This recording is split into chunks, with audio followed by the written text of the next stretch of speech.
Shalom, berjumpa lagi dalam channel Pengkhotbah Deso. Kali ini kita akan belajar bersama-sama berapologetika.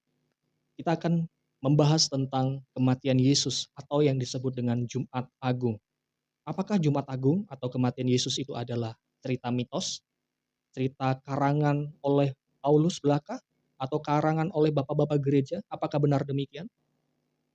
Di kalangan para polemikus non-Kristen seringkali mengangkat hal ini sebagai senjata untuk menyerang kekristenan dengan mengatakan bahwa Yesus itu tidak disalibkan, Yesus itu tidak mati, Yesus itu diangkat, Yesus itu yang disalibkan itu hanyalah seorang yang diserupakan. Apakah benar demikian? Mari kita lihat bersama-sama, kita akan gali jejak historis tentang kematian Yesus atau Jumat Agung ini melalui 5 tulisan kuno selain Alkitab yang menunjukkan penyaliban Yesus itu benar-benar terjadi. Kita akan melihat bersama-sama, yang pertama, tokoh dari sejarawan Yahudi yang bernama Flavius Josephus. Flavius Josephus menuliskan sebuah buku dan salah satunya itu dituliskan demikian. Ketika Pilatus mendengar dia, yaitu Yesus, dituduh oleh orang-orang yang memiliki kedudukan tinggi di antara kami, telah mengutuk dia untuk disalibkan. Bagian yang pertama ini sangat jelas.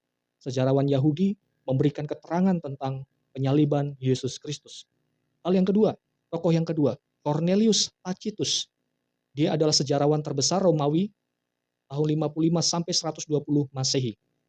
Nero memikul dosa atas pembakaran Roma dan memberi siksaan yang hebat untuk kasta yang ia benci karena kekejian mereka yang disebut orang Kristen oleh rakyat. Kristus, dari situlah nama itu berasal, menderita hukuman ekstrim selama masa pemerintahan Tiberius di tangan salah satu kejaksaan kami, Pontius Pilatus. Cornelius Tacitus, sejarawan terbesar ini mengatakan bahwa Kristus dihukum secara ekstrim pada masa pemerintahan Tiberius. Ini adalah hal yang menguatkan tentang apa yang dicatat oleh Alkitab. Selanjutnya, tokoh yang ketiga yaitu Lucianus dari Samosata. Dia adalah satiris Yunani tahun 125 sampai 180 Masehi. Jadi dalam tulisannya salah satunya demikian. Kamu tahu orang-orang Kristen menyembah seorang pria sampai hari ini. Ia adalah tokoh terkemuka yang memperkenalkan ritual-ritual baru pada mereka. Dan karena itu ia disalibkan. Ini tulisan dari Lucianus dari Samosata, seorang satiris Yunani. Bagian yang keempat, yaitu Mara Bar Serapion, filsuf Syria, tahun 56 sampai 117 Masehi.